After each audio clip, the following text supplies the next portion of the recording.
자, 우리 8대 성지가, 우리 4대 성지는 어딘지 알죠?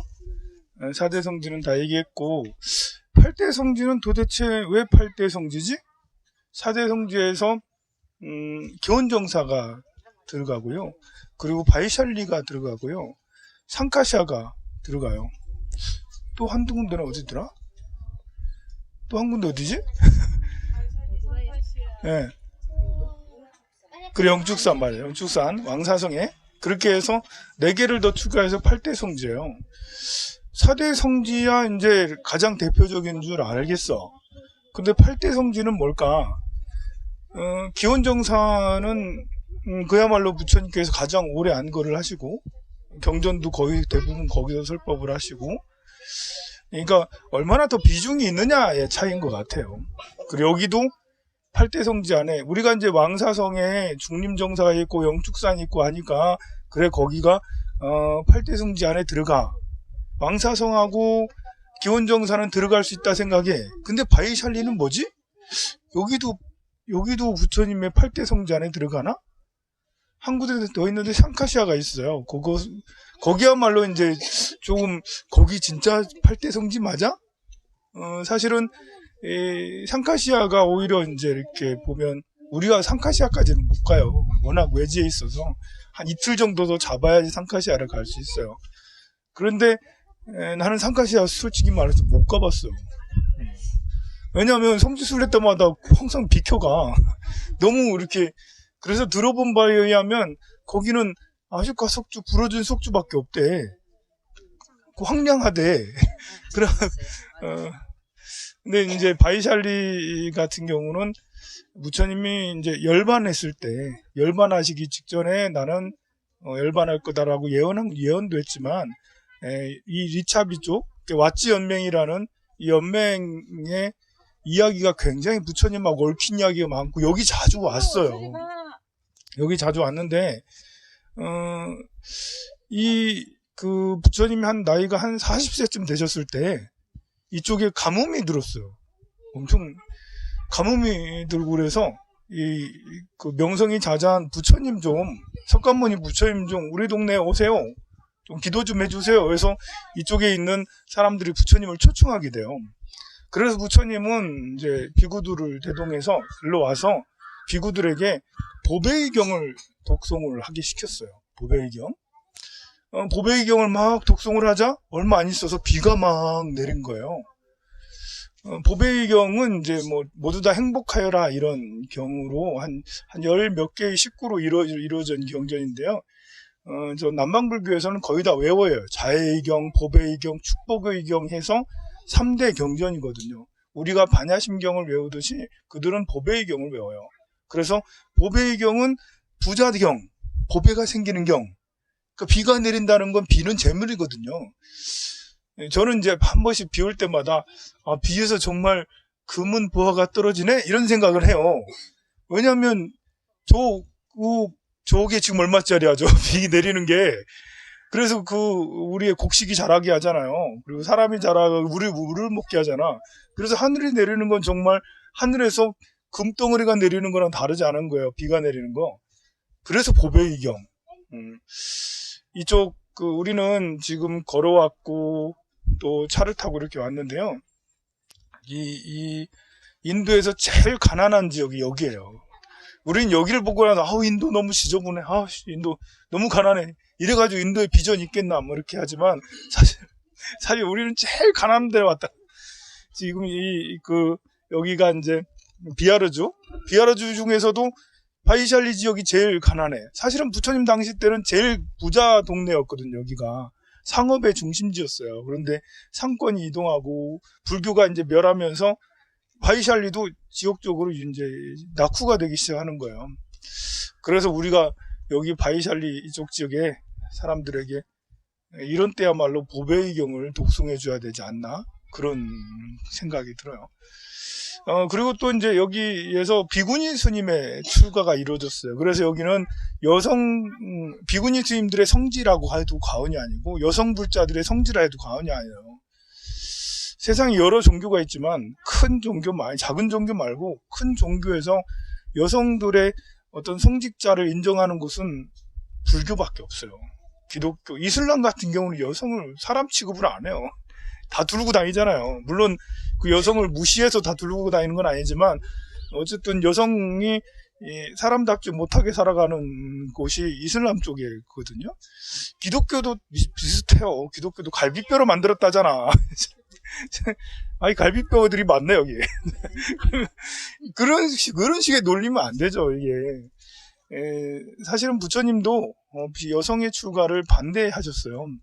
그런데 여기 와서 인정을 하셨어요.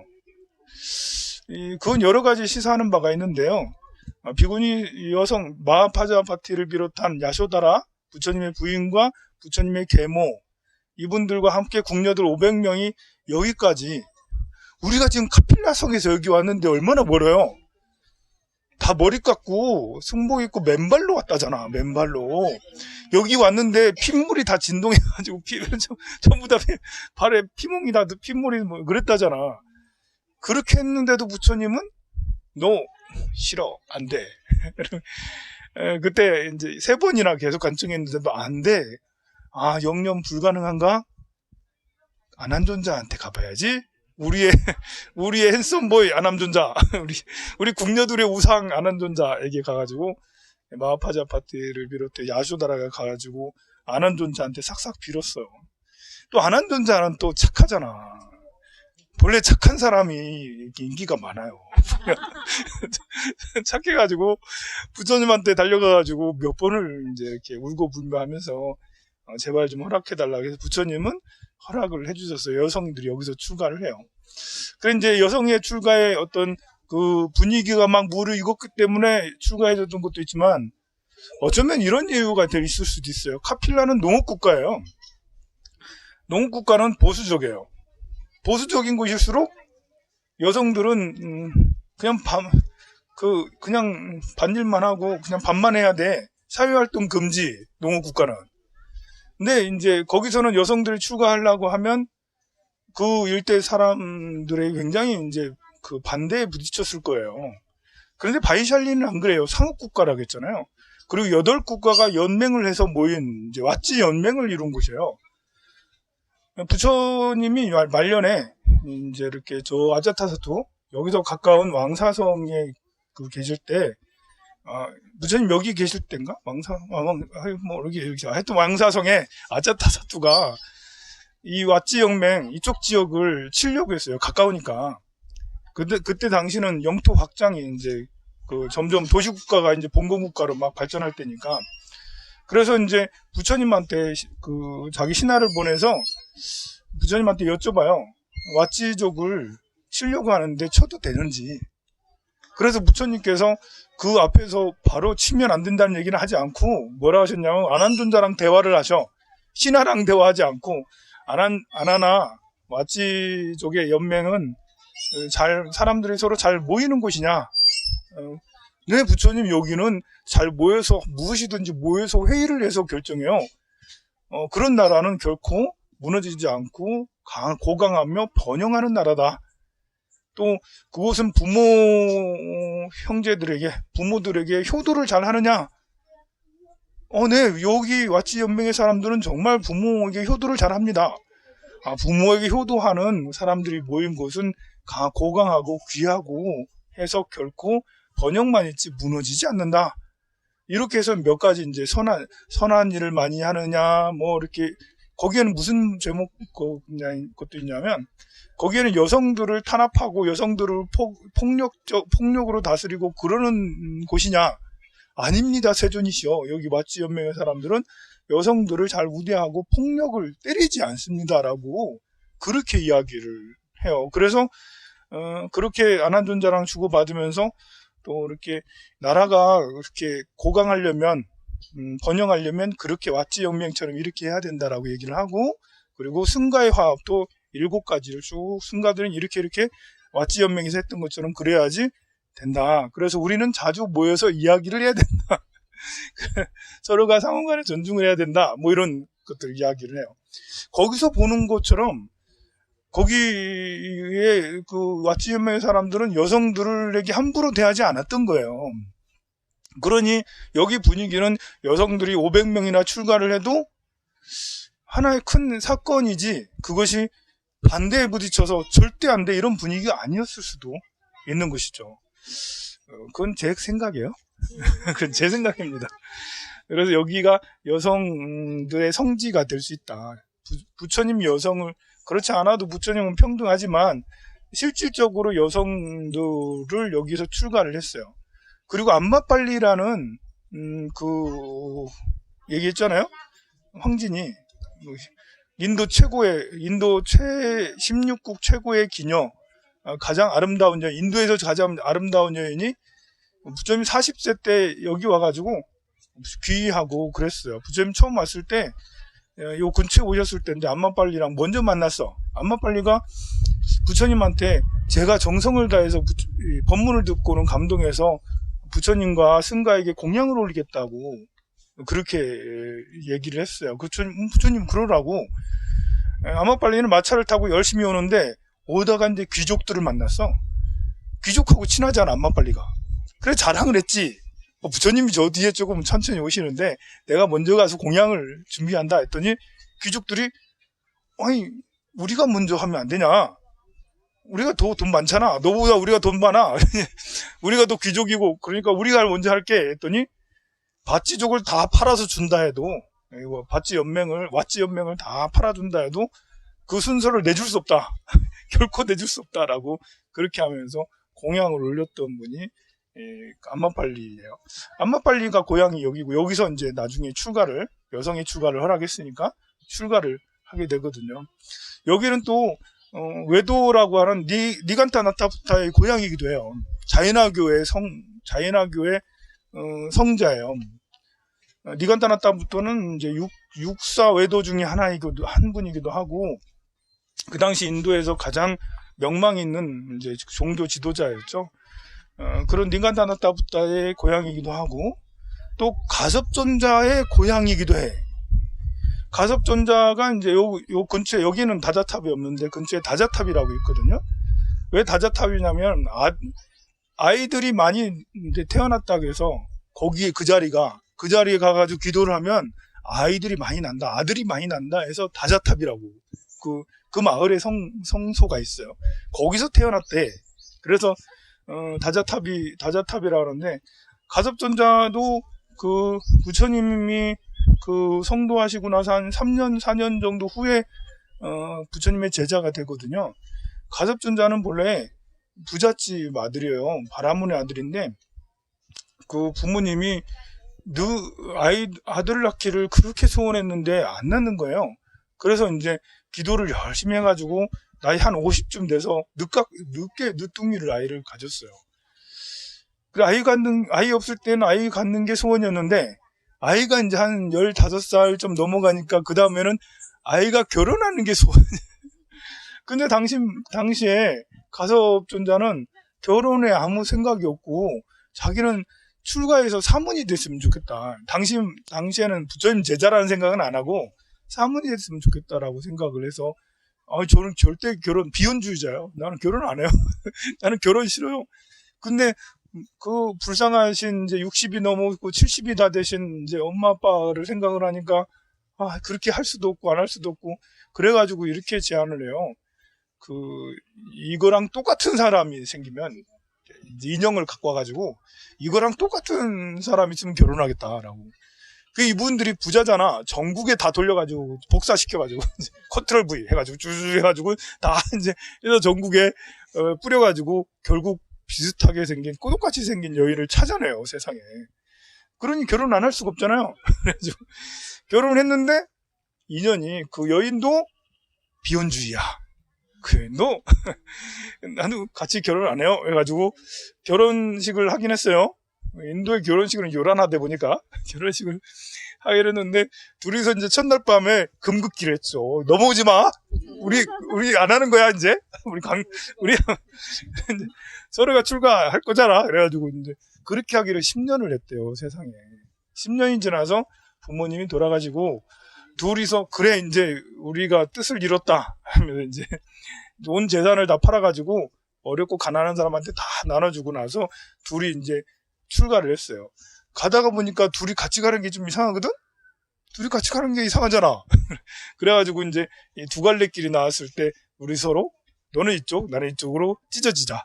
해가지고 그렇게 해서 출가하는 거야. 그렇게 해서 역시 출가를 했어요. 부처님한테 출가한 건 아니고요. 그러다가 이제 저 멀리 저기에 한 수행자가 앉아 계신데 정말 환히 금빛이 찬란한 분이 계셔. 가섭존자가 보니까 가까이 가니까 부처님이 다른 비구들하고 설법을 이렇게 하시는 장면을 보니까 너무 환희심이 나는데 딱 오자마자 오너라 가섭아, 내가 너를 기다렸느니라 라고 이제 오래도록 기다렸느니라 이렇게 부처님께서 또 하시는 거예요. 에? 그래요? 놀라가지고 부처님 전에 이제 인사를 드리고 나서 부처님 설법을 듣고는 정말 넘어진 자를 일으켜 주듯이, 그리고 길 잃은 자를 길을 가르쳐 주듯이, 또 눈먼 자들에게 앞을 보게 해 주듯이, 정말 부처님의 은혜는 너무 대단하다면서 삼기를 하고 출가를 이제 하게 된 분이 가섭존자예요. 그분이 여기에 요 근처가 고향인 거예요. 또 안한존자하고 인연이 또 깊어요. 부처님이 살아계셨을 때 이곳에서 자주 오셔서 여러 경전들도 설했지만 그 화엄경도 보면 여기서 설했어요. 화엄경의 일부, 배샬리 중각강당 여기서 화엄경의 일부를 설하셨어요. 그리고 유마경의 설법지로도 유명해요. 유마경, 바이샬리의 유마거사가 계셨다. 이제 요 근처에 부처님과 10대 제자가 같이 있었는데 한꺼번에 같이 있었어요. 유마거사도 같이 문수보살이 계실 때요. 문수보살이 있는데 아마 여기 계셨겠죠. 요 근처에 유마거사 집이 있고 유마거사가 감기가 걸렸어. 아니 병 걸렸어요. 약간 중병에 걸렸는가 밖에 못 나와. 소문이 났어. 얘들아, 이제 10대 제자 너희들은 가가지고 이 유마거사한테 가가지고 문병 좀 하고 와라. 유마거사에게 문병을 시켰어요. 그런데 아무도 문병을 가지 않으려고 그래. 사리불, 목련존자, 가전연존자 다 안 가려고 그래. 그래서 문수보살이 물어봐. 아니 사리불 왜 안 가니? 했더니 아니 예전에 유마거사한테 탁발하러 갔더니 유마거사가 너는 어떻게 지혜만 닦을 줄 알고 다른 걸 할 줄 모르니? 라면서 쫑꾸 먹었어요. 그래서 나 창피해가지고 다시 가고 싶잖아요. 그 앞에만 가면 부들부들 떨려요. 그 가섭존자도 한번 탁발하러 갔다가 유마거사한테 너는 고행밖에 모르니? 이러면서 혼났다고. 그래서 안 간다 그러고, 수보리존자도 너는 공밖에 모르니? 왜 앉아가지고 공 노릇만 하니? 공기 노릇만 하니? 이러면서 이제 그렇게 혼났다라고 10대 제자 모두 다 한 방씩 다 뭐도 맞은 거예요. 그래서 이제 하는 수 없이 문수보살에 직접 가서 설법이 이루어진 그것이 이제 유마경이고, 유마경 설법처가 바로 여기였어요. 그리고 안한존자의 열반, 안함존자는 120살까지 살았어요. 부처님을 시봉하니까 오래 사는 것도 되네. 그래서 부처님 시봉을 25년이나 했는데 그래 오래 살아. 안한존자가 이제 사람이 이렇게 덕이 높으신 분이 오래 살면 정말 이제 이렇게 따르는 분이 훨씬 기하급수적으로 더 많아져요.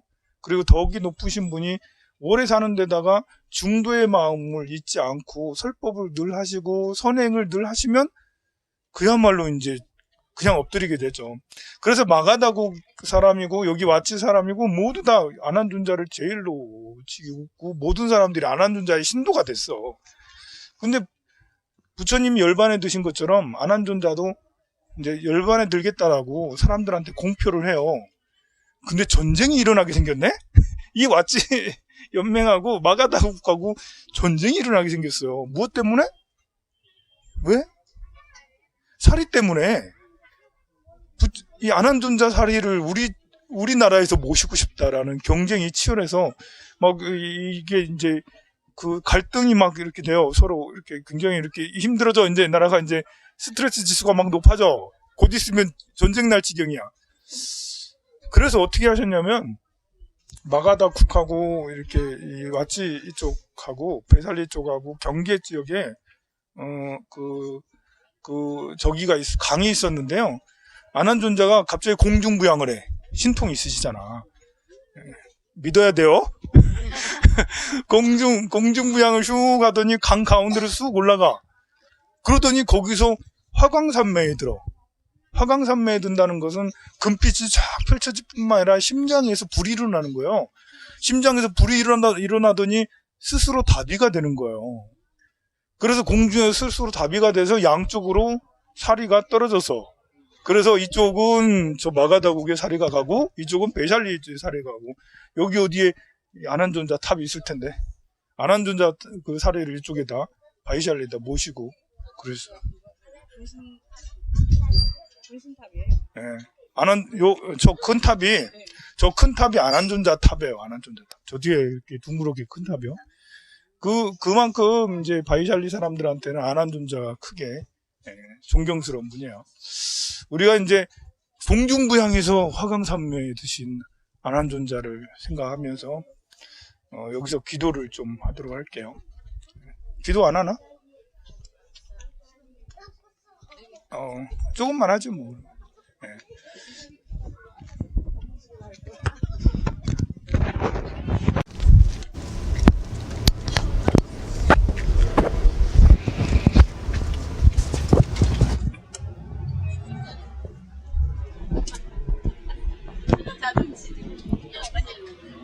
여기서 60km를 더 간다니까.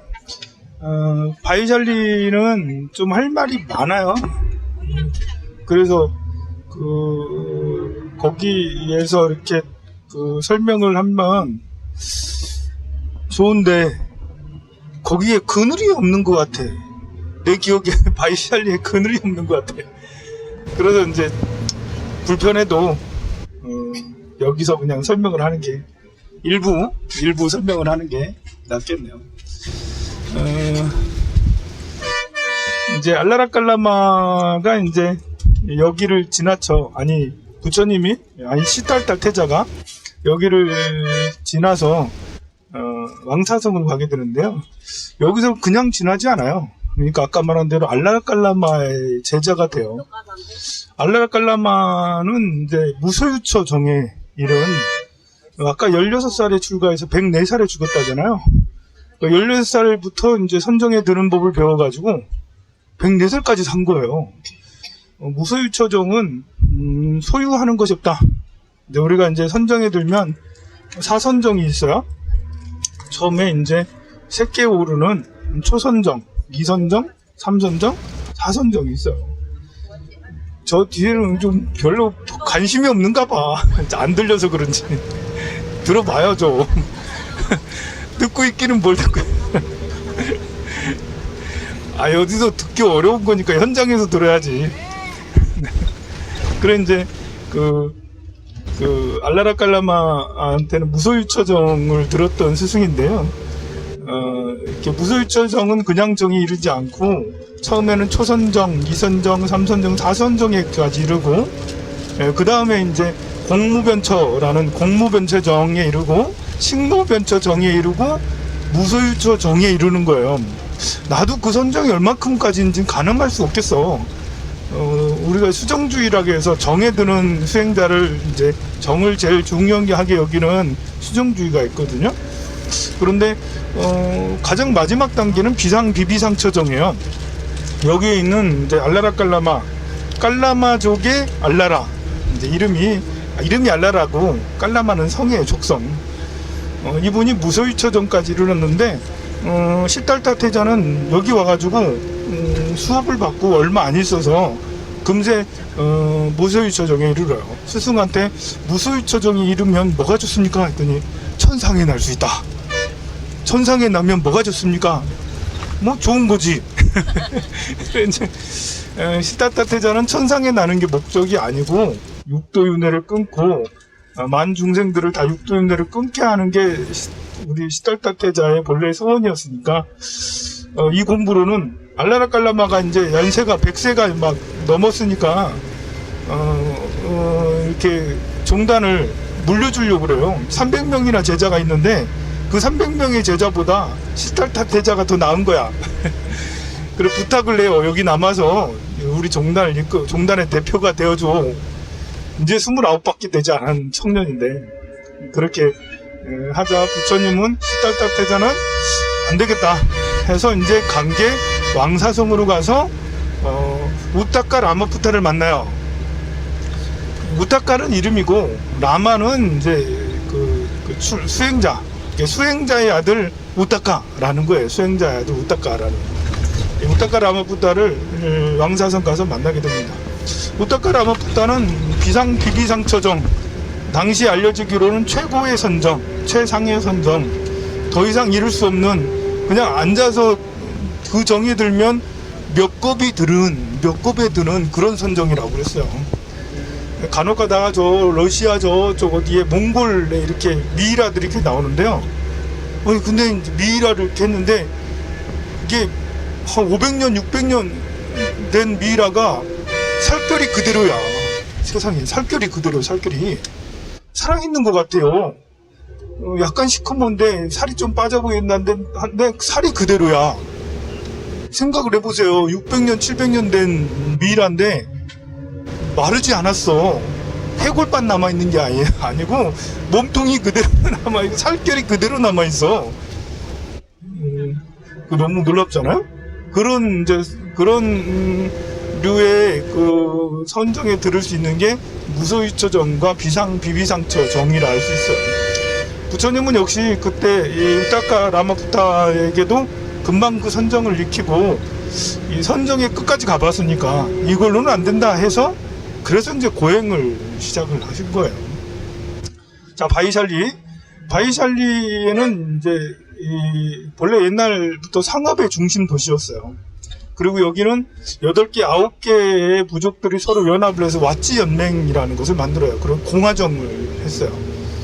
굉장히 오래전에 공화정을 한 거죠. 벌써 이제 2650년 정도 전에 공화정을 했던 데가 바찌 연맹 해서 이제 바이샬리, 공화국의 중심 도시가 바이샬리였어요. 상업의 중심지다 보니까 문화가 자유로워. 그러니까 상업을 하는 사람들은 여기저기 많이 다니잖아요. 정보를 많이 알아요. 그래서 개방적이고 또 이렇게 개방적이다 보니까 이제 또 열린 사고를 가지고 있어요. 되게 이제 변화가 빠른 거죠. 고지식하지 않다는 거야. 그것은 좋은 것일 수도 있고 또 나쁜 것일 수도 있어요. 이게 이제 이렇게 사람이 개방적이면 위험하기도 쉬워. 개방적이면. 스님이 개방적이어봐. 보살님이 예쁘네요. 아니, 보살님도 예쁘네요? 보살님들도 예쁘네. 너무 친하게 지내게 돼, 개방적이면. 자칫하다가는 이제 마도로스가 되는,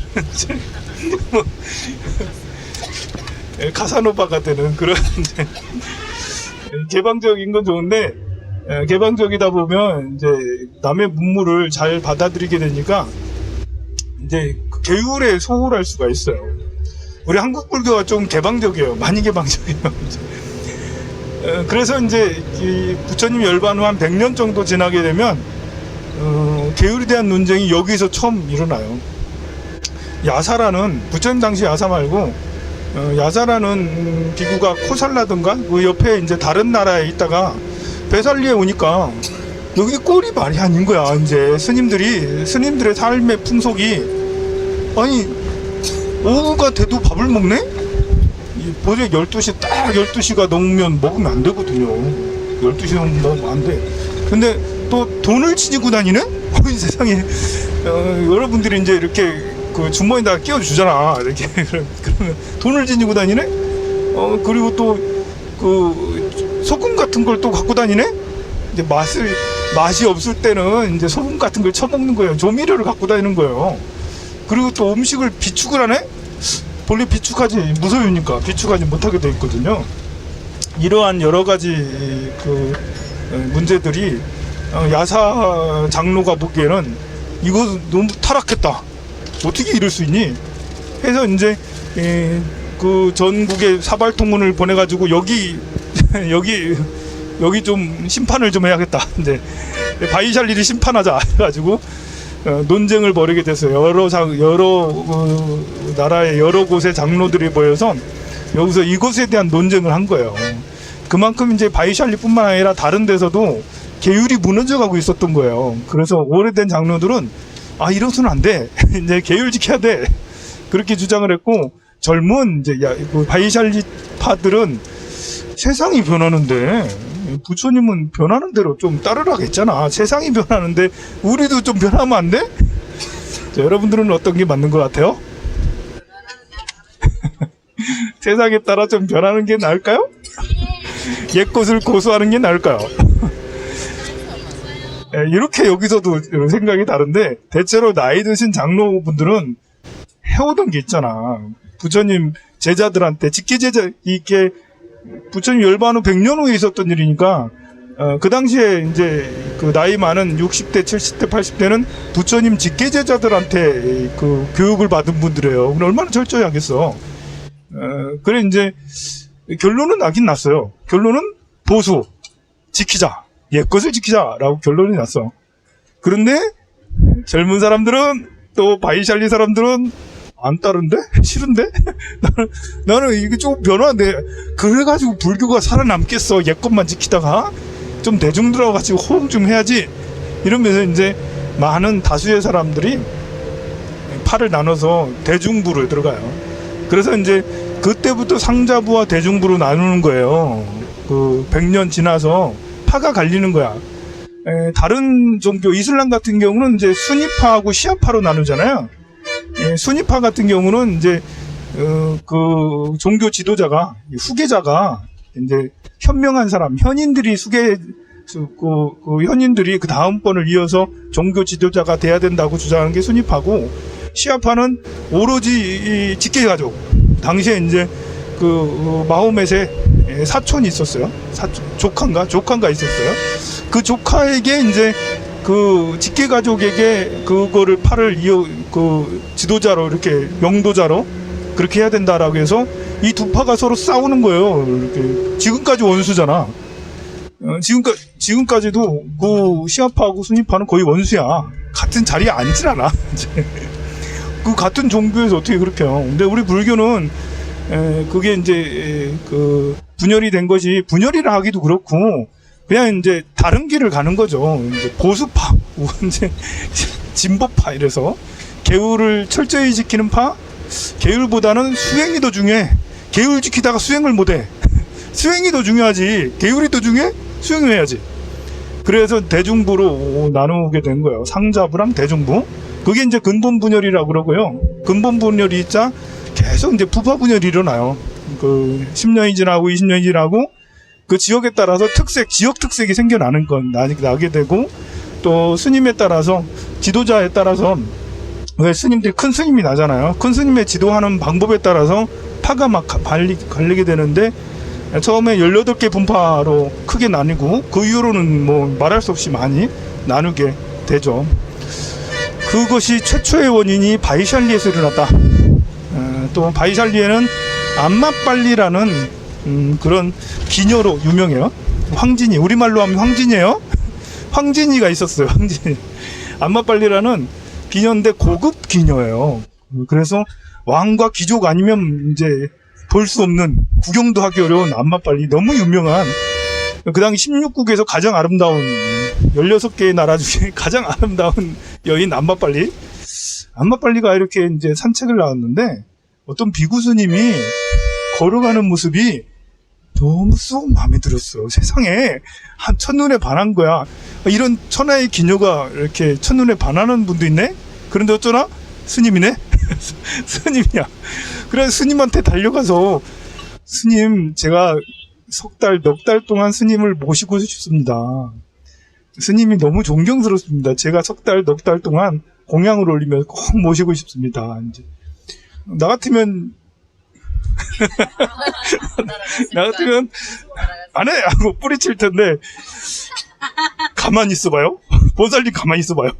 제가 부처님한테 물어볼게요. 부처님한테 가서 물어봐요. 이런 여인이 있는데, 그 여인이 저보고 넉 달만 같이 이렇게 모시고 살고 싶다 그러는데 어떻게 할까요, 부처님? 부처님 난감하죠, 그죠? 아니, 사실 난감한 문제가 아니에요. 그러면 안 되느니라 하는 거죠. 본래 원칙은 그거잖아요. 너무나도 신기하게 부처님은 가만히 계시다가 그래 가라. 그래 한번 가봐라. 이제 가봐라. 가신 거야. 좀 가라고 하신 거야. 그래서 사람들이 웅성웅성한 거예요. 그냥 보살님집도 아니고 그냥 보살님집도 아니고 세상에 그 16국에서 가장 아름답다는 안마빨리 집에 가니까 이 시기 질투인지 뭔지 웅성웅성하니 대중들이 스님들이 난리가 났어. 이제 서로 가고 싶어 했겠나? 아니면 부러워서 그런가, 아니면 보내면 큰일 납니다. 부처님 저 분명히 파기하고 이제 안 돌아올 텐데 다들 걱정해가지고 난리가 났어요. 근데 부처님은 묵묵히 가만히 계셔봐라, 가만히 있어봐라 하는 그런 투로 그냥 아무 말씀 안 하시고 가만히 있었어요. 정말 넉 달이 지났는데 스님이 왔을까요? 안 왔을까요? 스님이 왔는데 뒤에 안마빨리 데리고 왔어. 머리 깎여가지고, 예, 머리 깎여가지고 비구니를 만들어가지고 데리고 왔어요. 세상에. 이 안마빨리는 이제 그 출가 전에도 부처님을 서로 이렇게 뵙겠다고, 가장 먼저 뵙겠다고 그렇게 청했던 그런 이제 여인이었어요. 신심 있는 여인이었어요. 다른 이제 부처님이 바이샬리에 오는데 바이샬리 귀족들이 막 이렇게 먼저 내가 먼저 볼 거야 했는데 안마빨리가 먼저 봤다니까. 안마빨리가 그 정도로 다른 귀족을 물리치고 먼저 가서 볼 정도로 대단한 기녀였는데 그냥 출가하지 않고요. 자기가 가진 망고나무 동산이 있었는데 망고나무 동산을 기부를 했어요. 그래서 망고나무 동산을 기부하면서 출가한 걸로 또 유명해요. 안마빨리는 불경에 자주 나옵니다. 그리고 이제 바이샬리, 우리 이제 배살리 대림정사에 가면 그 바루가 있는데 바루의 원숭이들이 꿀공양을 올렸다고 그래요. 예, 당시에 이제 이 부처님 바루하고 이제 그 제자들 바루랑 서로 같이 섞여져 있었는데 어떻게 원숭이들이 그걸 부처님 바루인 줄 알고 거기다만 꿀을 가득 담아가지고 부처님한테 꿀공양을 올렸대요. 이렇게 이제 간혹가다 이렇게 그 천신들이 부처님한테 공양을 올리거나 코끼리가 공양을 올리거나, 꼬삼비 분쟁 때는 코끼리가 이제 공양을 올렸거든요. 나중에 꼬삼비 분쟁 또 얘기해 줄게요. 근데 이제 바이샬리에 있었을 때는 원숭이가 또 공양을 올렸다고 그래요. 제가 이제 그제 이제 사슴 이야기도 했었잖아요. 또 이제 비둘기 이야기도 했었고, 우리 불교에서는 이렇게 원숭이, 사슴, 뭐 이렇게 그 사자, 코끼리 이런 것이 이제 다 이제 부처님과 함께 가는 불제자라고 할 수 있어요. 우리가 이제 그 보현보살, 문수보살님이 타고 다닌다 해가지고 학대가 아니고 내가 말을 타면 학대지, 그죠?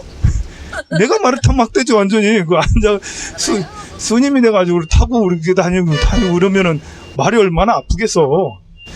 그러니 학대지만 이제 문수보살님이 타고 다니는 이것은 같이 함께 협력이라고 해야 되나? 같이 협력해서 이제 중생제도를 하러 다니는 거죠. 가루라를 타고 다니고 용을 타고 다니고 이래 하는 것도 그 원숭이가 거기다 공양을 올린 것으로 유명한 곳이 또 바이샬리고요. 아까 이제 쿠시나가르에서 이제 8개 부족이 8개 나라에서 부처님 사리를 이제 모셔가게 되는데 8개 나라 중에 하나가 또 리차비족이, 아까 리차비족이 막 울면서 따라갔다고 그랬잖아요. 또 그 리차비족 왕이 거기 가서 이제 부처님 사리 8부분으로 나눈 것의 한 부분을 사리를 모셔와서 거기에 이제 대림정상 사탑, 우리 사리탑 볼 거예요. 거기다가 이제 모셨다고 그래. 근본 8탑이라고 그러죠. 거기 쿠시나가르에도 이제 부처님 이제 그 사리 이 탑이 있어요. 근데 거기는 부처님 유골이 아니고 다 이제 유골 다 하고 나서 재 있잖아요. 다 타고 남은 재를 모신 곳은 쿠시나가르에다가 이렇게 탑에다가 모셨다라고 그래요. 그래서 총 10개예요. 난다라는 그 바람은, 난다 맞나? 난단가 나만가 두 글자 스님 그 바람은인데, 그 바람은이 중재를 해서 8개 그 본래 이제 그 나라, 그러니까 쿠시나라 가라가 있는 그 종족, 금세 잊어버렸네. 그 종족의 국왕은 절대 안 줘, 아무한테도 안 줘 하고 있었는데, 나도 줘 그러다가 전쟁이 날 판이었는데, 바라문이 나와가지고 중재해서 바라문도 조금씩 동량을 얻어가지고 개평 받은 거지. 이제 개평 받아가지고, 제가 좀 부처님 이야기를 하는데 너무 겸손하게 말씀드려서 죄송해요. 그냥 재미로 하는 얘기 알아서 들은 사람, 제가 원래 겸손한 사람은 아니에요.